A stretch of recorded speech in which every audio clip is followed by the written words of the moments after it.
Buenos días y bienvenidos a su programa Hablemos de Reumatología con Fundación FER. Mi nombre es Grisel Lugo, soy la directora ejecutiva de la Fundación Puertorriqueña de Enfermedades Reumáticas, una entidad sin fines de lucro para apoyar a los pacientes con condiciones reumáticas para que tengan una vida más saludable, activa y productiva.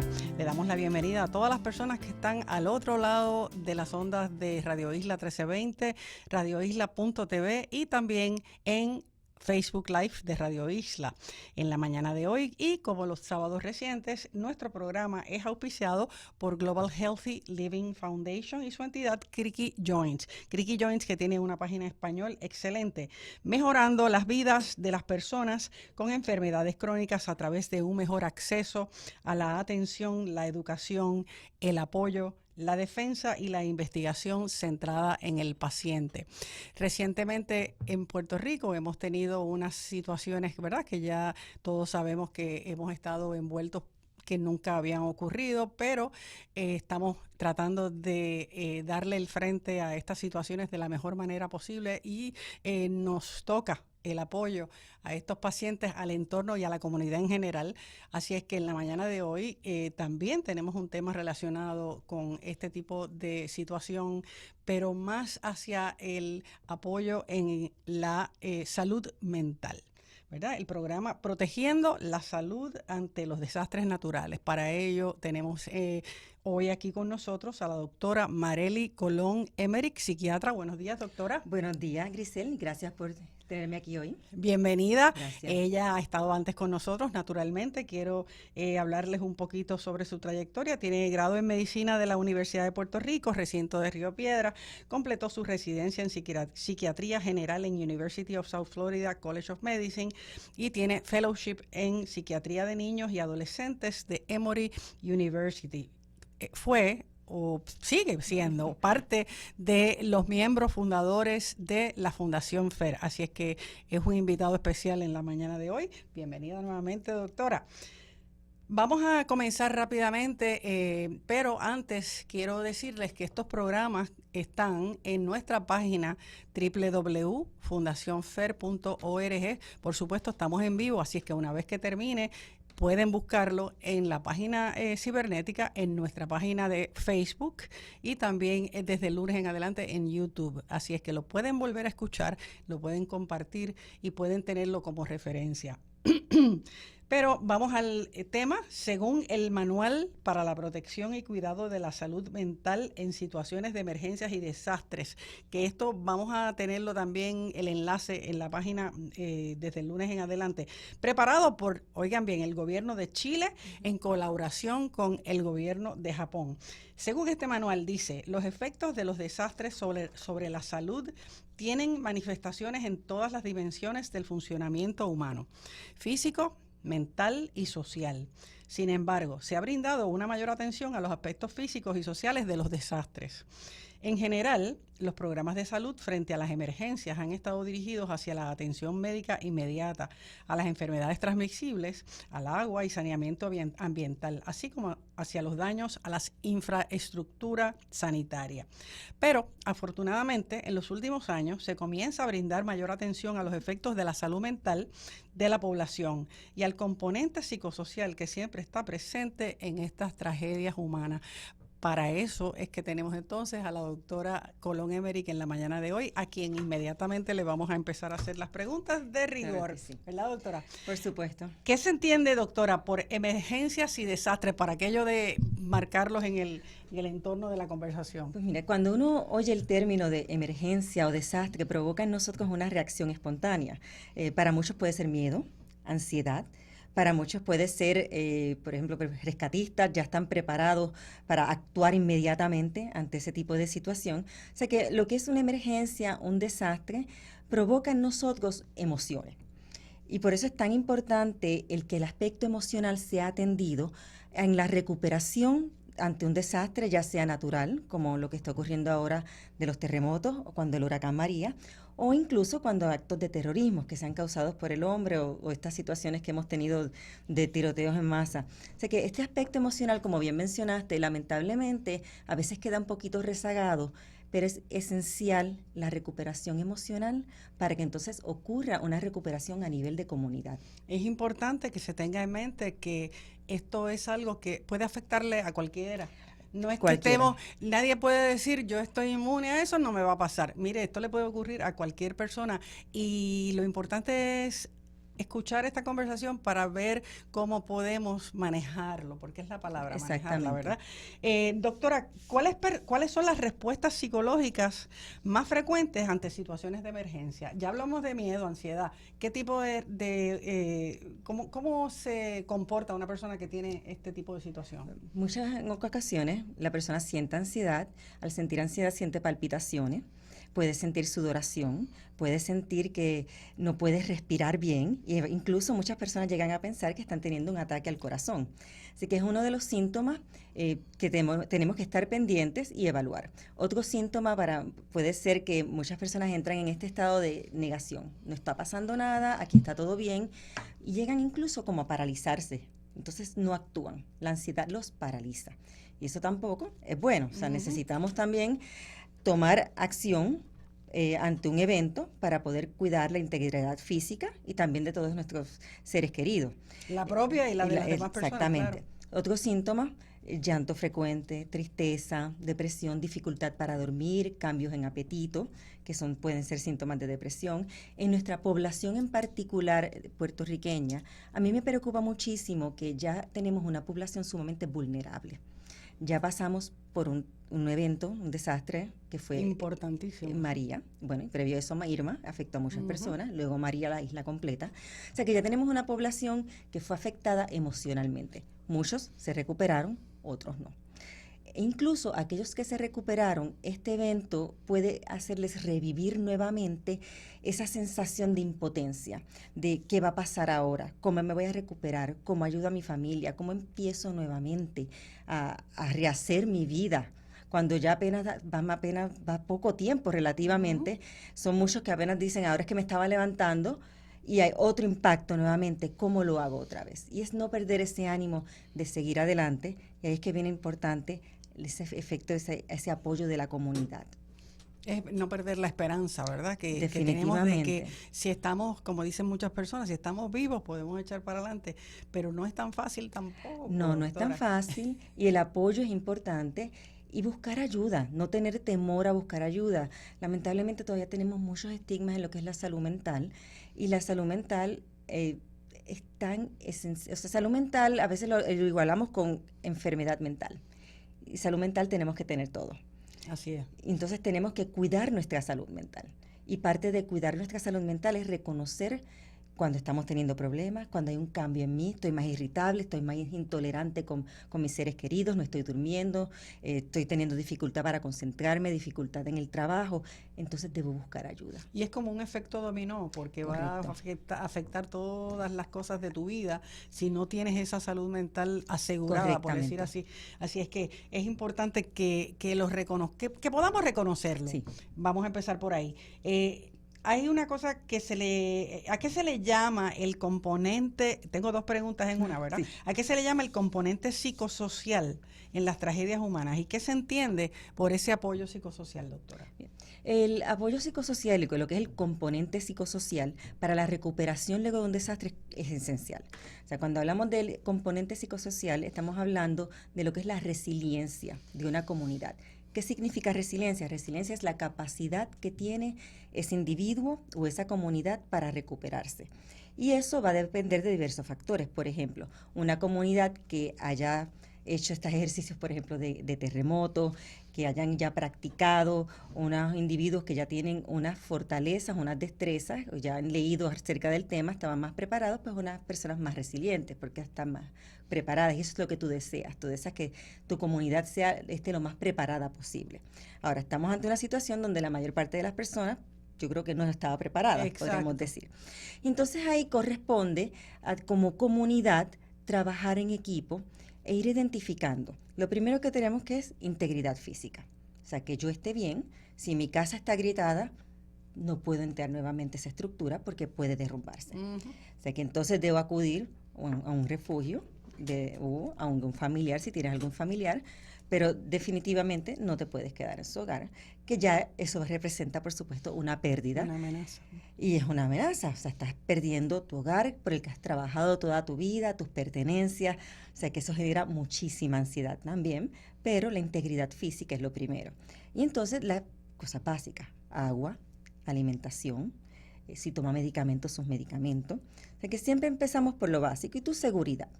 Luego, entonces, ese apoyo de comunidad. Idealmente, y les exhorto a todos a hacerlo ahora, identifiquen en su comunidad qué personas, por ejemplo, podrían ser rescatistas, qué personas podrían ser líderes, qué pacientes hay encamados, en qué hogares, porque si ocurre un desastre adicional, sabemos que esa persona no va a poder abandonar su hogar y necesitamos rescatarla. O sea, en qué hogares hay infantes, en qué hogares hay personas con condiciones de salud.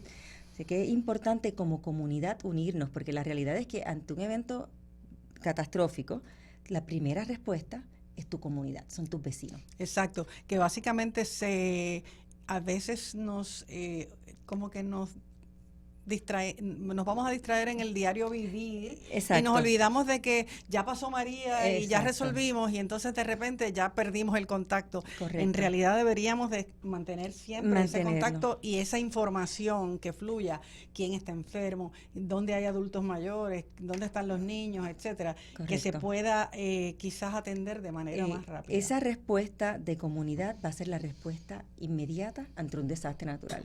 Y en la medida que la comunidad esté preparada, más posibilidades de recuperación. Por ejemplo, si vive en un área inundable, es importante saberlo. ¿Cuáles son las rutas de evacuación? Si ocurre una situación, por ejemplo, un aviso de tsunami, ¿cuáles son las rutas que debo tomar? O sea, son cosas que deben identificar como comunidad, porque no sabemos cuándo pueda llegar ayuda externa. Y obviamente también en el caso de lo que ha ocurrido, bueno, recientemente los temblores, pero en el caso del huracán, en donde hay unos avisos que nos pueden preparar. Correcto. Porque el terremoto es algo súbito, eso no hay aviso de nada. Correcto. Puede ocurrir en cualquier momento. Exacto. Pero una tormenta, huracán, etcétera, ya hay un aviso en donde ya tenemos una idea de que a lo mejor dentro de 2 días, un día, en horas, puede ocurrir esto. Esa comunicación con los vecinos, ¿verdad? Con el ambiente. Claro. Que tienes alrededor es importantísima, porque ya sabes que están unos pendientes de los otros. Claro, se cuidan unos a otros. Y eso es sumamente importante, y es vivir en comunidad y no aislarnos. Porque básicamente a veces eso ocurre. Vivimos, y yo me imagino también en caso, por ejemplo, de las personas que viven en condominios claro. Grandes, que son muchas personas que viven, no los conocemos a todos. Eso es cierto. Pero habrá momentos en donde podemos compartir con personas en los pasillos. Yo les exhortaría que a nivel de, por ejemplo, de condominios, siempre hay una junta de condóminos, que tengan una lista con los contactos de números de emergencia, pacientes encamados, pacientes enfermos, diabéticos, personas que requieren, por ejemplo, oxígeno, son infantes. Es un buen listado que deben tener, igual que entonces identificar personas que estarían dispuestas a ayudar, claro. Que tienen algún tipo de preparación, ya sea de salud, rescatistas, que podrían ayudar. Sí, que se sepa, ejemplo, quién en la comunidad es médico, quién es enfermera, quién Exacto. puede tener contactos en la defensa civil, no Correcto. Sé, ese tipo de situación, ¿verdad? Sí. Así es que esto es lo que se entiende por un apoyo psicosocial, que estemos conectados, es la palabra. Correctamente. Y no conectados necesariamente por el teléfono, sino que conozcamos ese entorno nuestro que tenemos alrededor y que puede ser nuestro primer recurso en una situación como esta, ¿verdad? Eso es así. Así es que una vez que ocurren estas situaciones, doctora, pues las personas se enfrentan, ¿a qué tipo de estrés se pueden enfrentar? Porque el estrés, ya hablamos en otros programas previos, los diferentes tipos de estrés, pero esto es un estrés que es bien complicado, porque puede ocurrir a lo mejor a una persona que no se espera cómo voy a reaccionar de esta manera. Correcto. Y reacciona.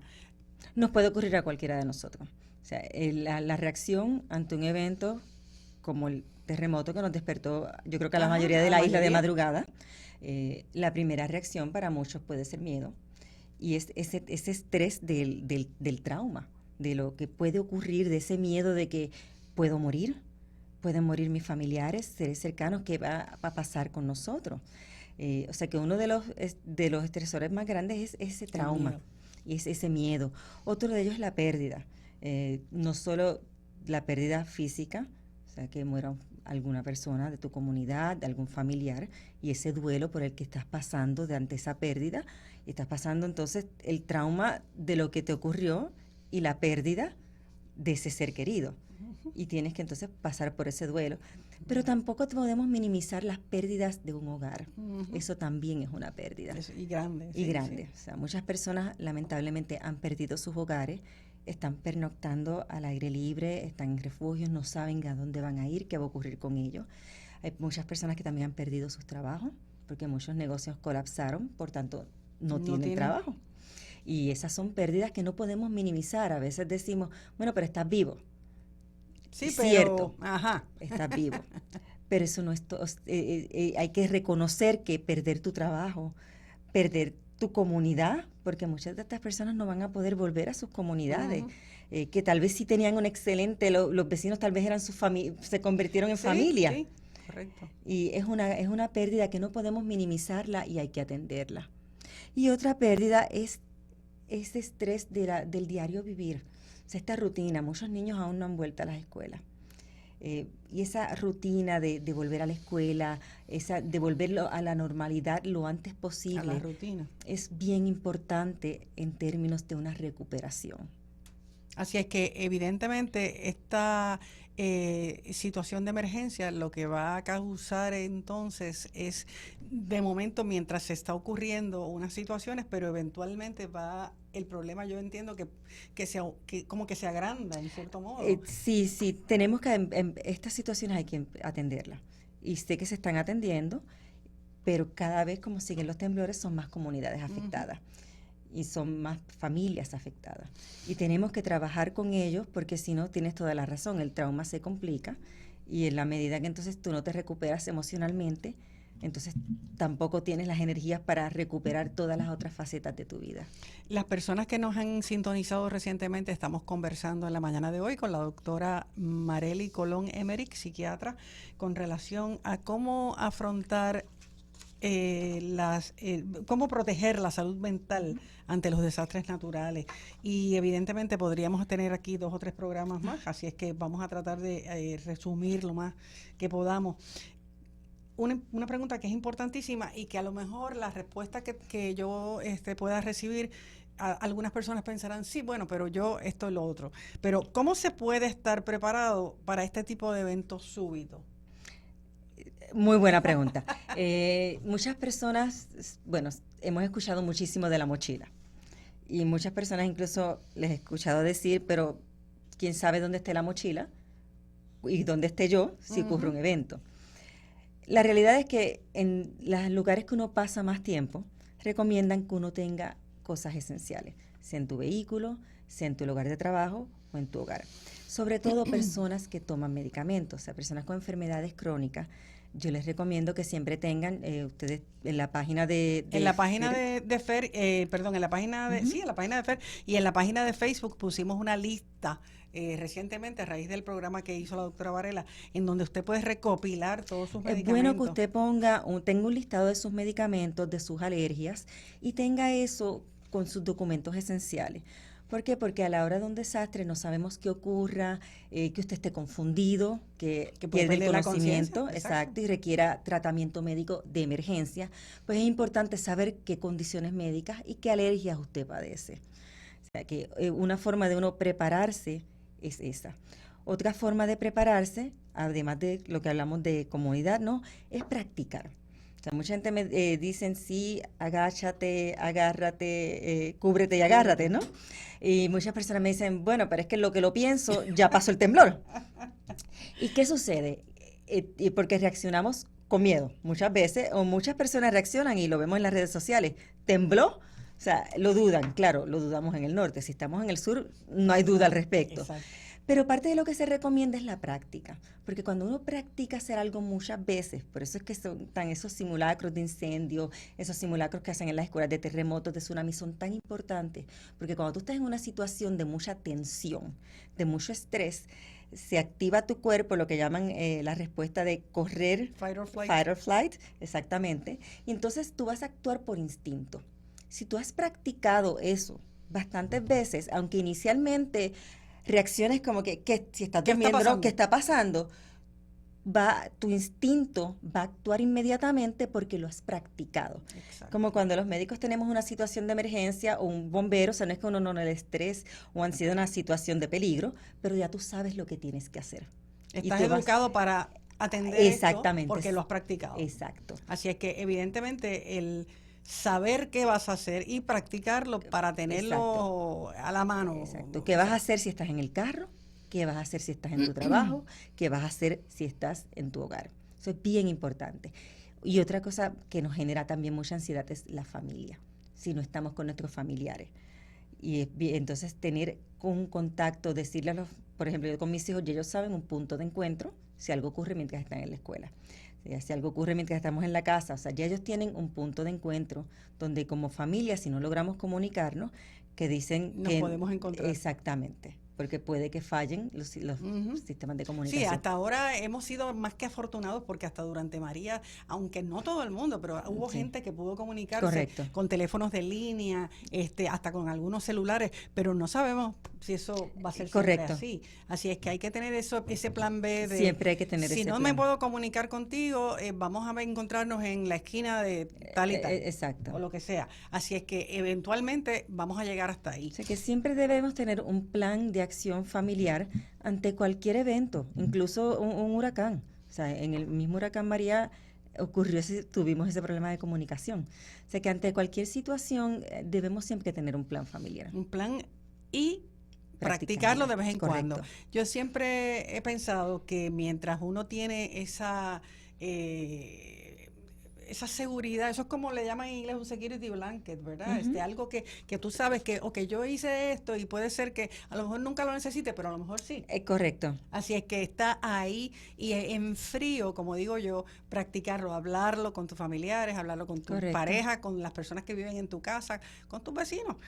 Vamos a hacer tal cosa y ya.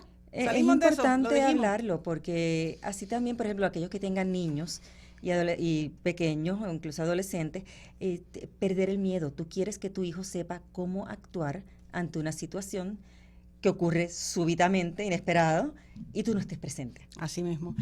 Doctora, me quedan preguntas bien importantes, pero quiero preguntar, ¿qué pueden hacer las personas afectadas por el desastre?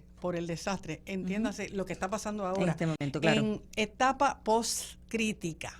Porque ya pasó o está cada vez, afortunadamente, ¿verdad?, temblando menos. Dicen que eventualmente pues puede ser que ya simplemente dejó de temblar, etcétera. Y estas personas siguen afectadas. Claro ¿Qué pueden hacer? ¿Cómo buscar ayuda? ¿Qué necesitan? ¿Qué recomienda? Bueno, es bien importante no aislarse. Compartir los sentimientos, si estás sintiendo temor, si estás sintiendo ansiedad, si no puedes dormir bien, buscar ayuda, ya sea con tus familiares, dejarles saber, me siento de esta manera.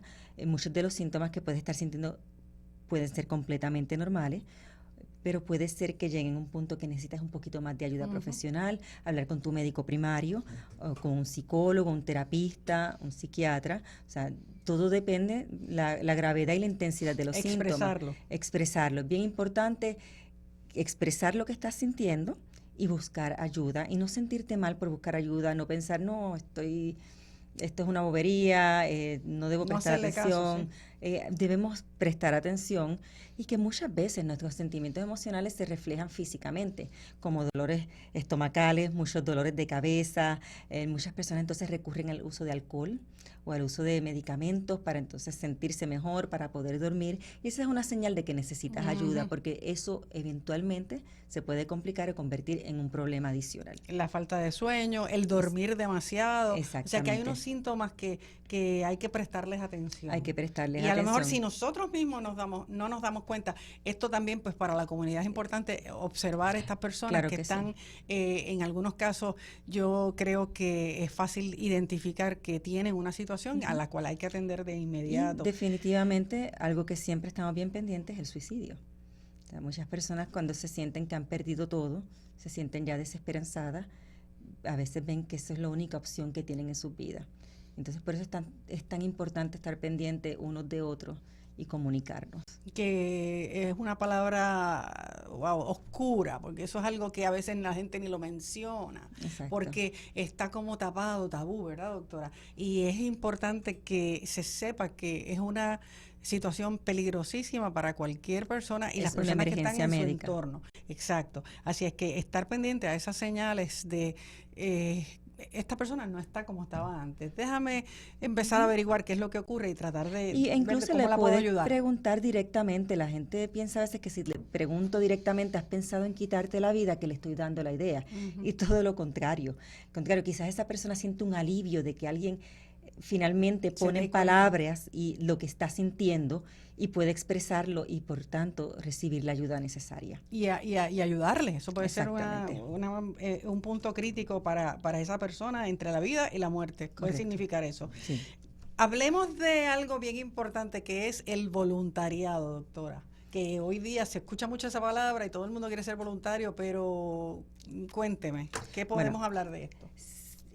Es muy bueno, ¿verdad? Ser voluntario, no querer ayudar a las demás personas, es una característica muy positiva, pero debo siempre tomar en cuenta mis capacidades a la hora de yo ser un voluntario. Por ejemplo, si yo soy una persona sumamente ansiosa de por sí, pues no es buena idea que yo vaya a ayudar en estos momentos, porque realmente no voy a ser efectiva con la persona, me voy a perjudicar más yo y por ende perjudico entonces a mi familia y a los que viven conmigo, sí, a mi entorno. El problema se agranda. El problema, exacto. O sea que no es que en ese caso no es sentirse uno mal, no sentirse uno, estoy siendo egoísta, yo podría dar. No, uno tiene que reconocer también cuáles son mis limitaciones. Pero entonces hay otras formas que yo puedo ayudar. Puedo tal vez ser un grupo organizado que va de rescatistas, que van a llevar ciertas cosas y le digo, mira, te quiero donar estas cosas que quiero que las lleves. Pero reconocer cuando yo puedo y cuando yo no puedo. Si tengo una condición de salud médica seria, pues tampoco exponerme. Porque puede ser que yo yendo de voluntario a rescatar, acaban teniendo que rescatarme a mí. O sea que eso es también bien importante tomarlo en cuenta. Y nuevamente, a veces la gente se siente mal de no ir y de no ayudar y de que tal vez no están haciendo algo mal. No, hay muchas formas y maneras diferentes en las cuales podemos ayudar y ayudarnos unos a otros.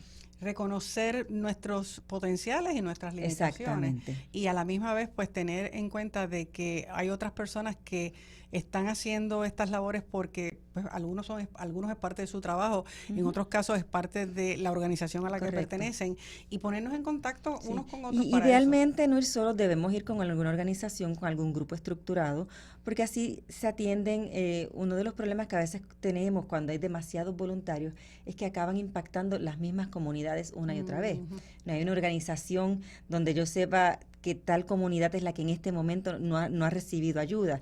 O sea que en la medida que puedan, en vez de yo irme en mi carro sola, es unirme a algún grupo que ya esté organizado, que entonces llevan la menor cantidad de carros posibles, porque tenemos que tomar en cuenta que el sur sigue temblando. Esperemos que no ocurra, pero si hay un aviso de tsunami, sabemos que hay que salir, hay unas rutas de evacuación y tampoco quieres entonces que las carreteras no puedan evacuar. Y también tú conocerlo, o sea, tú conocer a dónde estás yendo, cuál sería la ruta de escape, que no te conviertas tú en otra persona que tenga que ser rescatada. O sea, que no es que no ayudemos, es que lo hagamos con conciencia y lo hagamos con grupos que estén organizados y que haya una estructura. Nos queda bien poquito tiempo, lamentablemente. Me gustaría que ya este minutito que falta, la doctora nos dé una recomendación general de qué podemos hacer con relación a protegernos en nuestra vida diaria, proteger nuestra salud mental de nosotros, que va a afectar pues a nuestro entorno y a las personas que tenemos alrededor. Mi mayor recomendación en este momento es, muchas personas tienen como 5 o 6 aplicaciones de terremotos y están el día entero con el teléfono temblando. Y la realidad es que la aplicación, ya se han dado cuenta, que no es inmediata el aviso, ya ha ocurrido. Ya pasó. Ya pasó. No hace falta tener 5 y 6 aplicaciones. Lo otro es, en términos de las redes sociales, hay mucha información equivocada, que no es la correcta, que lo que hace es crear más ansiedad, ponen fotos que no son correctas, videos que son hasta de otros países. Por lo tanto, yo les recomiendo, no es que no utilicen las redes sociales, pero entonces confíen, o sea, vayan a las páginas que ustedes saben que tienen credibilidad y en las cuales pueden confiar que les están dando información correcta. ¿Por qué? Porque si no, eso te les va a causar más ansiedad aún. Igual que tener muchísimas aplicaciones, lo va a tener el día completo con muchísima ansiedad. En una atención innecesaria. Completamente innecesaria. Así es que de vez en cuando, para eso, desconecta. Correcto. Así es que le damos las gracias a la doctora Marely Colón Emmerich por estar en la mañana de hoy con nosotros aquí en el programa, a nuestro auspiciador, Criqui Joins, Global Health Relief Foundation, por el auspicio del programa de hoy. Y les pedimos que por favor atiendan su salud mental, estén pendientes, protéjanse y vuelvan el próximo sábado a Hablemos de Reumatología con Fundación FER. Muchas gracias y que tengan un hermoso día. Gracias y buen día.